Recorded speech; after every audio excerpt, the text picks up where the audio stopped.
Fala, galera, mais um conteúdo novo começando hoje, nossa aula de segunda. Então, hoje a gente vai falar um pouquinho sobre desenvolvimento fetal, tendo em vista aí as nossas últimas aulinhas, a gente vai ficar aí pelo menos ligado pelo menos uma horinha, tá? E eu queria que vocês prestassem bastante atenção nessa audioaula, porque vão ser várias palavras que a gente dificilmente ouve no nosso dia a dia.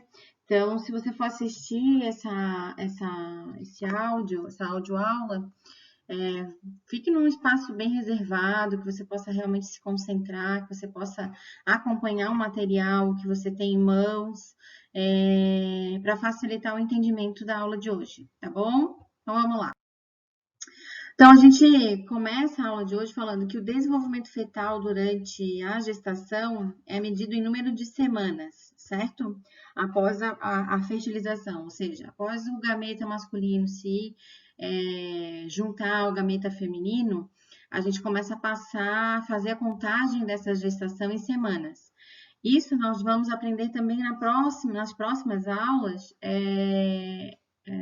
que a gestação, a gente nunca mais vai falar em meses. Ah, eu tô com 10 meses, eu tô com 10 meses não dá, né? Eu tô com 9 meses, eu tô com 5 meses.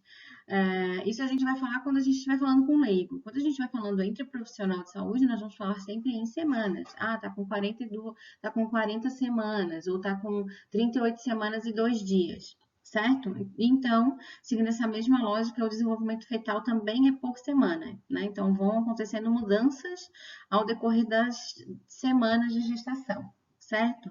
Então, como a gente já falou no slide anterior, né, na aula anterior, uma gestação dura em média de 280 dias ou 40 semanas a partir da data da última menstruação, da DUM.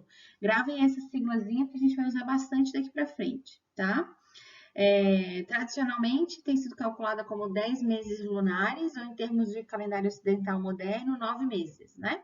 Que é a média de tempo de gestação. Essa é uma curiosidade para vocês saberem, né? Essa questão dos meses lunares é bastante importante para a população indígena, né? Então, eles contam, né, todas as fases, né, da lua, e aí eles sabem quando que vai ter, quando vão ter um trabalho de parto, né? E o desenvolvimento, ele basicamente se divide em 3 estágios, tá? A gente tem um estágio que é pré-embrionário, então aquele estágio que nem é um embrião ainda. O estágio embrionário, né, que aí aqueles gametas, né, já formam um embrião, e depois disso,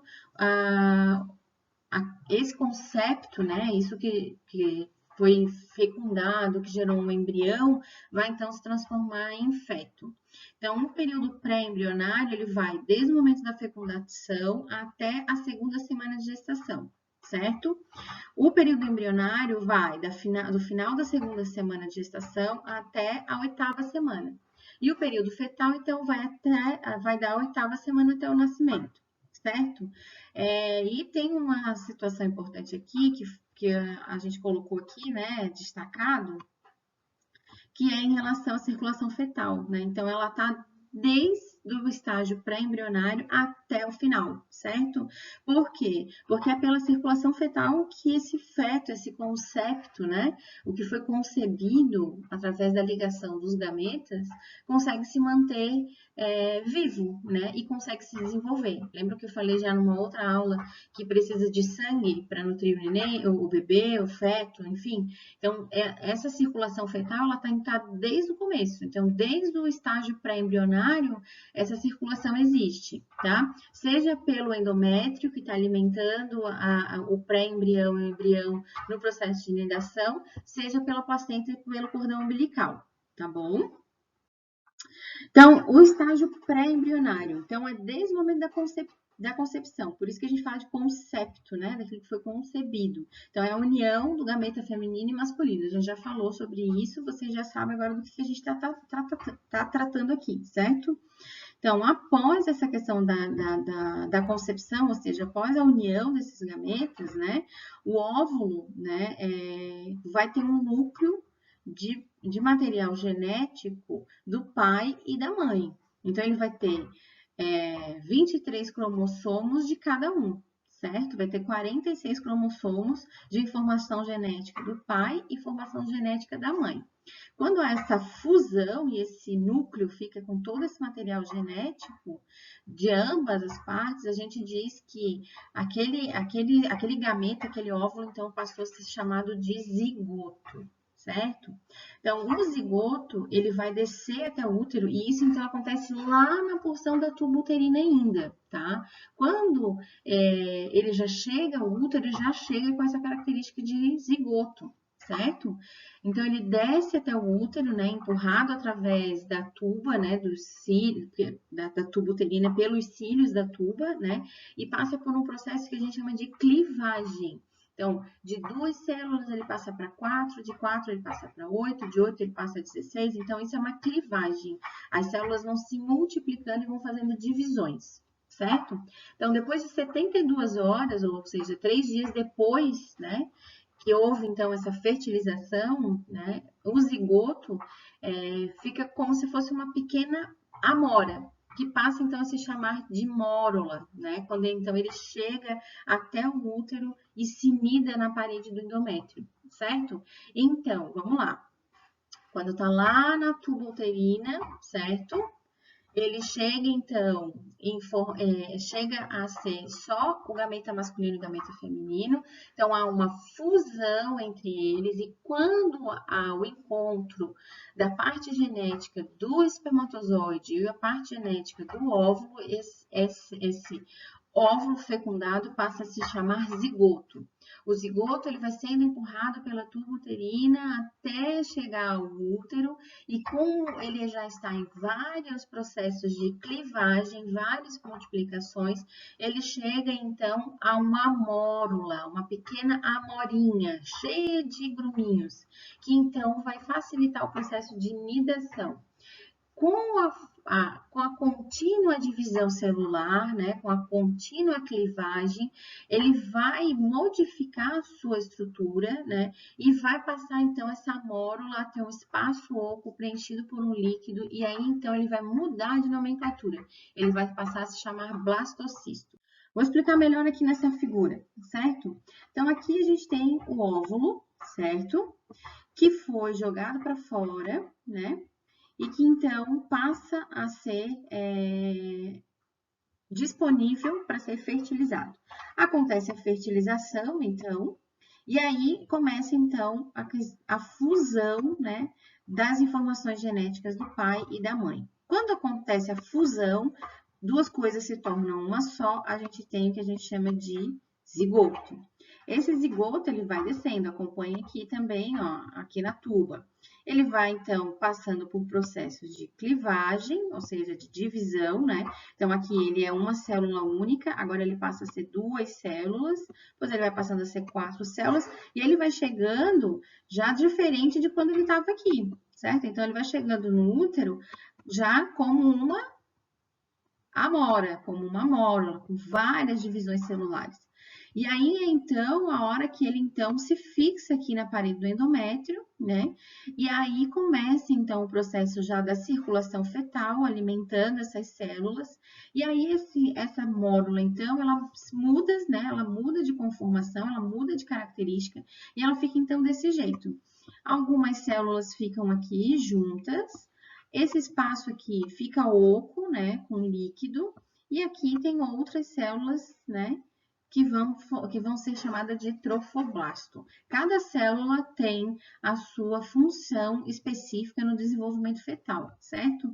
E aí, então, depois disso, o trofoblasto o blastocisto, desculpa, já implantado, ele vai se desenvolver, então, em embrião e daí para frente em feto, certo? Então, o blastocisto, né, o processo de clivagem, né? Então, o que é o blastocisto? Então, é essa célula, essa mórula, certo? Que se formou depois de 72 horas, então tem em torno de 16 a 32 células, e que vai modificar, né? Vai, então, modificar essa sua característica. Então, vocês veem aqui que a gente tem aqui células da periferia, que a gente chama de trofoblastos, uma cavidade cheia de líquido, que a gente chama de blastocela, e a gente tem uma massa celular, várias massas embrionárias, que a gente chama de embrioblasto. Então, lá na frente a gente vai entender melhor, mas o que vai acontecer? Isso aqui vai formar uma coisa, e isso aqui, que são os trofoblastos, vão formar outra, certo? Então, passamos aí dessa primeira fase, certo? Período pré-embrionário. Então, o que vai formar o quê, né? Então, por que é importante formar o quê? Então, essa parte externa do blastocisto, o trofoblasto que a gente viu ali, ele vai formar o que a gente chama de anexos embrionários, que vai formar o quê? Vai formar o âmnio, que é a bolsa d'água, né? As bolsas amnióticas, as células do coração, e o saco vitelínico, que depois vai se transformar em placenta, certo? Então, eles são fundamentais, que é essa célula aqui da periferia, que vai estar nidada na parede do útero, certo? E depois essas células aqui, as células, né, do embrioblasto, vão formar de fato o embrião, certo? Além disso, o trofoblasto ele libera HCG, que a gente conhece muito como beta-HCG, certo? Que é o hormônio que garante que o endométrio seja receptivo e não jogue esse embrião como se fosse um corpo estranho. Não joga esse embrião fora como se fosse um corpo estranho. Ele vai tornar o endométrio, então, muito mais fofo, muito mais vascularizado. E aí, obviamente, quando a gente suspeita que está grávido, a gente faz o quê? A gente faz um exame para dosar a quantidade de beta-HCG no corpo. Então, se a gente está com uma dosagem muito alta, significa que a gente está muito grávido, certo? Se a gente está, e que obviamente já está num estágio um pouco mais até avançado da gestação, né? Já está lá com 4, 8, 12 semanas de gestação. Então, o trofoblasto, ele tem o blastocisto e o trofoblasto tem duas funções, né? Cada um tem as suas funções muito importantes. O trofoblasto, primeiramente, de quem a gente está falando, vai formar, então, as membranas embrionárias, né? A bolsa d'água, a bolsa amniótica, o córeo, que é o coração, células do coração, e vai formar, então, uma futura placenta, que no começo da gestação, bem no comecinho, é o saco vitelínico, e depois ela vai se transformando, passando por vários processos de transformação, e se torna, então, uma complexa estrutura chamada placenta, tá? Então, caminhando para aí, né? As células ali do blastocisto tem, então, o trofoblasto, que vai se transformar nesses anexos, e tem as células do embrioblasto, lembram? Então, a célula do embrioblasto, ela vai se dividir em 3 categorias, e vão formar, então, o bebê especificamente. Então, as 3 categorias que vão ser formadas vão ser ectoderma, mesoderma e endoderma. O ectoderma vai ser responsável por formar o sistema nervoso central, os sentidos especiais, tato, olfato, visão, né? Audição, a pele e as glândulas, né? Nas meninas, as glândulas mamárias e os ovários, nos meninos, os testículos, né? Glândulas sudoríparas, né? As principais glândulas, ok? O mesoderma, ele vai fazer o quê? Ele vai formar o esqueleto, o sistema urinário e o sistema circulatório, além do genital, certo? Então, formam estruturas importantes de sustentação e equilíbrio, certo? Sustentação por quê? Porque o futuro embrião vai necessitar excretar material e começar a bater o coraçãozinho, então também precisa ter isso já pronto. E o endoderma vai se especializar, então, naquilo que falta. Sistema respiratório, formar fígado e pâncreas e todo o sistema digestório, certo? Então, de novo, o blastocisto se divide em 2 células básicas. Células que são trofoblastos e células que são embrioblastos.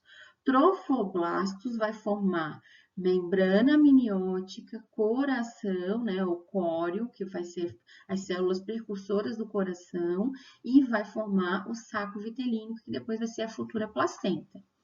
Já as células embrioblastos, elas vão se dividir em 3 camadas de células, uma sendo o ectoderma, outra sendo o mesoderma e o outro endoderma. Cada uma vai formar um sistema específico, certo? Então, ali, ó, reforçando. Então, agora a gente está falando dessas células aqui. A gente já falou das células que vão formar os anexos, agora a gente vai falar das células que vão formar os folhetos. Então, ectoderma vai fazer sistema nervoso central, vai fazer pele, né? E vai fazer as outras demais cavidades, certo?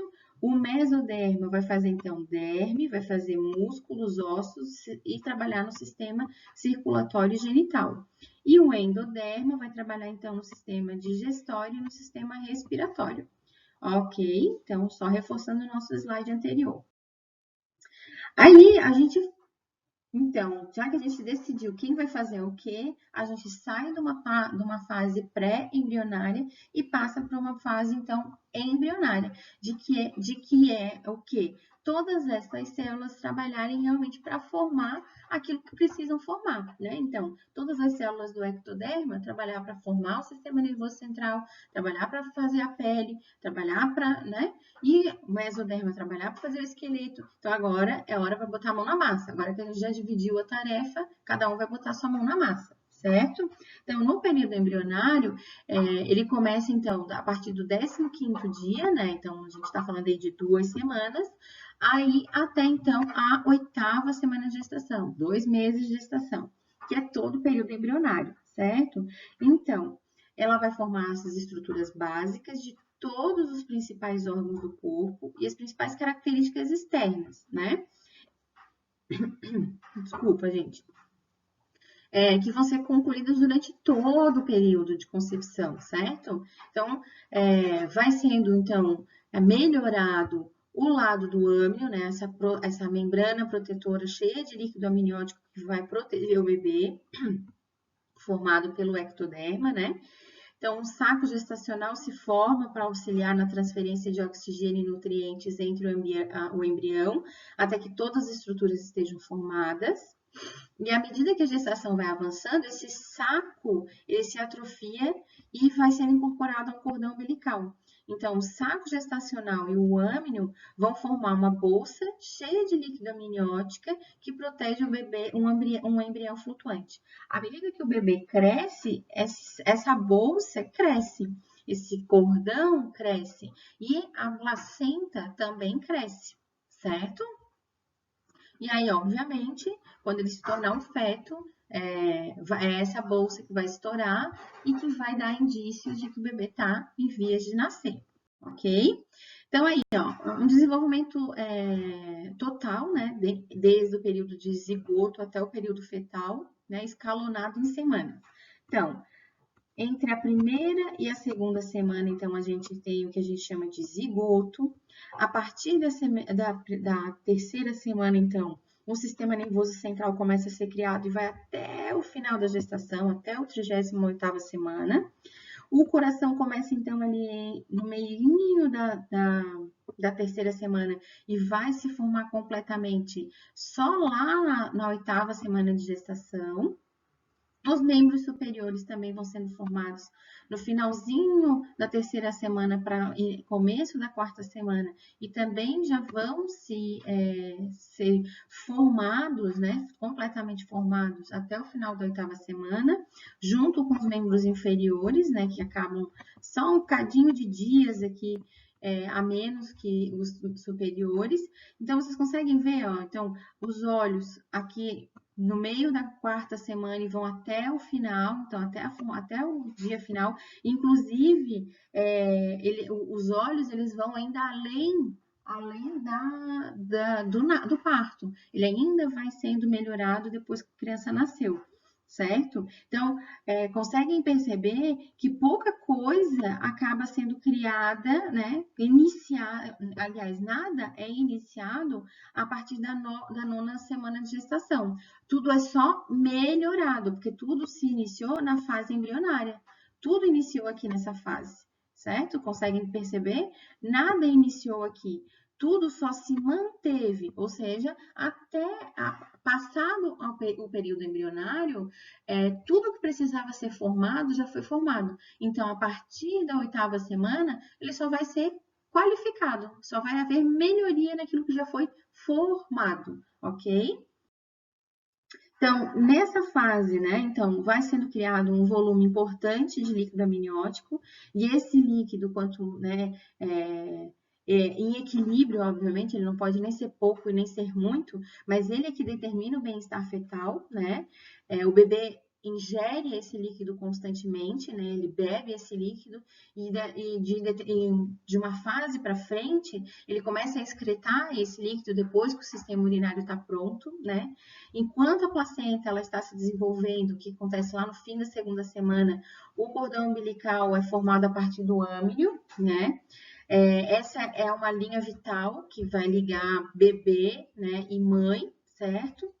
É formado por uma veia e 2 artérias, a gente vai ver um pouquinho mais lá na frente, e é protegido por uma geleia de Wharton, que a gente chama, que vocês também vão ver lá na frente. A placenta, então, é formada a partir dos trofoblastos, né, que a gente já tinha falado, e ela que vai realmente dar todo o suprimento de nutriente do que o bebê vai precisar da mãe para o feto, né? Então, vai manter o bebê nutrido e oxigenado, né? E após, então, formada a placenta, esta passa a produzir hormônios propriamente ditos, que vão manter a gestação a partir daí. Então, até a chegada dessa fase aqui, tá lá o ovário trabalhando, mandando progesterona, LH sendo liberado, corpo amarelo sendo liberado, tudo para manter essa fase embrionária ali ativa. Por isso que as 4 primeiras semanas de gestação, elas são as mais primordiais, né? Primeiro porque já começa o desenvolvimento do sistema nervoso central do bebê, e segundo porque a gente não tem nenhuma estrutura ainda para sustentar essa gestação formada, ela está sendo formada ao longo do caminho.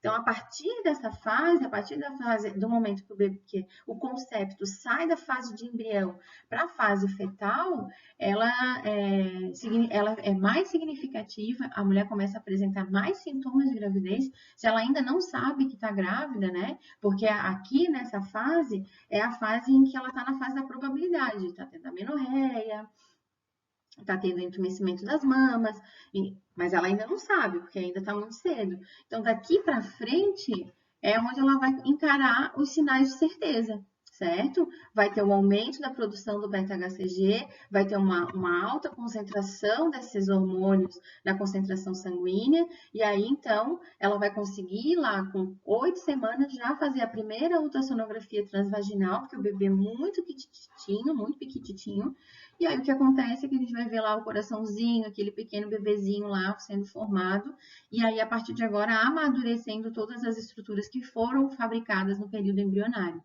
Tá bom? Então, os hormônios, então, que a partir de agora vão sustentar a fase fetal são... e antes de falar da fase fetal, então tá aí, ó, gente, a questão da placenta e do cordão umbilical.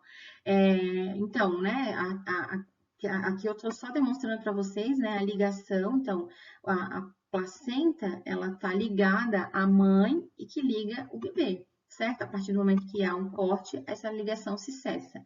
A característica mais importante do cordão umbilical é essa formação desse gel, né? Vocês estão vendo aqui, né? Que há uma massa amarela em volta, translúcida, né? Então, não tem inervação nesse cordão aqui, né? Vocês conseguem ver que esse cordão geralmente tem em torno de 1 metro, 1,5 metro, né? Que liga o bebê à mãe. Então, não tem inervação aqui, então não dói quando corta, então também não dói quando limpa, certo? Também não há inervação, a não ser realmente a pele do bebê, mas o cordão em si não há inervação, então não tem por que ter medo de limpar. E a característica importante aqui do cordão umbilical é que ele tem 2 artérias e 1 veia. E que aqui a troca é o contrário. A troca é o contrário. As artérias, elas levam o sangue do bebê sujo para a placenta, para a mãe, então, poder fazer a troca. E a veia, que é mais calibrosa, ela traz os nutrientes, né? Nutrientes e oxigênio para o bebê. Então, essa é uma característica bem interessante presente no cordão umbilical, certo? Então, vocês conseguem ver que tem duas artérias aqui, né? E uma veia aqui. Então, a veia geralmente é mais calibrosa. E por que, prof, que precisa né? Por que é isso? Porque o bebê precisa excretar mais rápido, né? E precisa de uma via com bastante calibre para mandar os nutrientes necessários. Então, por isso é que ele tem essa questão de duas artérias e uma veia. Ele precisa excretar mais fácil para a mãe, ok?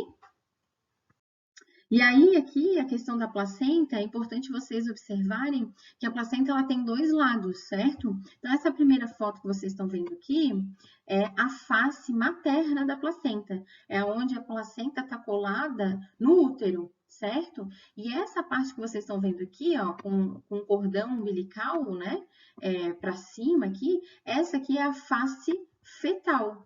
O bebê entra em contato com essa face aqui. E isso aqui está colado no útero, certo? E é isso aqui que se desloca, né? Que se desprende quando o bebê sai. Que aí então a gente vai ver lá na frente a dequitação da placenta. Então ela começa a se desprender da parede do útero e então sai por completo. Certo? E aí, se vocês conseguirem observar, vocês conseguem ver aqui, né? Quantidade de veias e quantidade de artérias que parece uma árvore. Então, os indígenas costumam dizer muito que a placenta é a árvore da vida. Então, tem toda aquela história, né, de que precisa plantar a placenta. Tem pessoas que até hoje fazem isso, né, levam a placenta para casa e plantam, enfim. Algumas pessoas mais doidas comem, enfim. Mas é justamente por causa disso. Tem pessoas agora que pintam a placenta antes de ser jogada fora na maternidade e fazem como se fosse um carimbo, né? Se vocês procurarem aí na internet, vocês vão achar. Mas justamente por quê? Porque ela é cheia de vasos e artérias e veias, gente. Cheia, cheia. Então, ela realmente parece uma árvore. Parece mesmo a árvore da vida, certo? Então, os hormônios placentários, então, o primeiro deles é o beta-HCG, né, a gente já falou bastante sobre ele, né, então ele vai preservar o corpo lúteo e a produção de progesterona, né, para que o endométrio seja mantido o tempo inteiro, né, durante o processo de gestação. O lactogênio placentário, né, que vai modular o metabolismo fetal e materno, além de desenvolver as mamas maternas para a futura lactação. O estrogênio, né, que vai causar o aumento da mama, do útero, da genitália externa e estimular depois, né, a questão da contratibilidade do miométrio, tanto um pouco menor no começo da gestação, que as mulheres realmente, no processo de nidação, há uma certa contratibilidade por causa da nidação, mas o estrogênio aqui dá essa acalmada para calma, é só uma nidaçãozinha, fica tranquilo. E aí, no final da gestação, solta geral, libera geral, que agora precisa realmente expelir esse feto aí, que tá agora ele é um corpo estranho pra gente. Então, então começa o processo da gestação, do trabalho de parto. Depois a gente tem então a progesterona, né, que mantém esse endométrio, diminui a contratibilidade do útero e ajuda então no desenvolvimento fetal e das mamas. E a relaxina, né, que ela age sinergeticamente, né? Então, a cada injeção de progesterona, a relaxina vai junto, né? E aí o que ela faz? Ela é liberada ao longo da gestação, só que em menor quantidade no começo e em maior intensidade no final, principalmente quando no parto, porque ela faz o quê? O apagamento do colo e vai preparar então o útero para relaxar por completo, esperar que o estrogênio cause bastante contratibilidade no miométrio e aí então começar as contrações para o trabalho de parto. Ok? Então, esses são os 5 hormônios da placenta que são liberados através da via da circulação sanguínea a partir do momento que a placenta é formada. Então, a partir do momento que ela é formada na fase embrionária. certo? E, obviamente, ela vai se manter até o final da gestação, liberando todos esses hormônios, certo? Só que em diferentes quantidades, dependendo a fase da gestação. E aí, então, a gente chega ao estágio final, né? A fase fetal, né? Que nesse estágio, então, o embrião está maduro, o suficiente só para se desenvolver, então agora ele já é chamado de feto, né? Então, é o estágio mais longo de todos, pois ele vai da 8ª semana até o nascimento, né? Então, do 2º mês de gestação até o 9º mês de gestação, então é a fase mais longa realmente, né? Então, toda a formação desse bebê aconteceu entre a concepção e até 8 semanas. Então, tudo que precisava ser formado foi formado em 2 meses. A partir de agora, tudo que vai precisar fazer é amadurecer. Mas para amadurecer vai ter que ser bem lento, bem devagar, certo? Embora todas as estruturas em suas formas básicas já estejam constituídas, é nesse estágio em que ocorre, então, o crescimento e amadurecimento de todos os órgãos e todos os tecidos.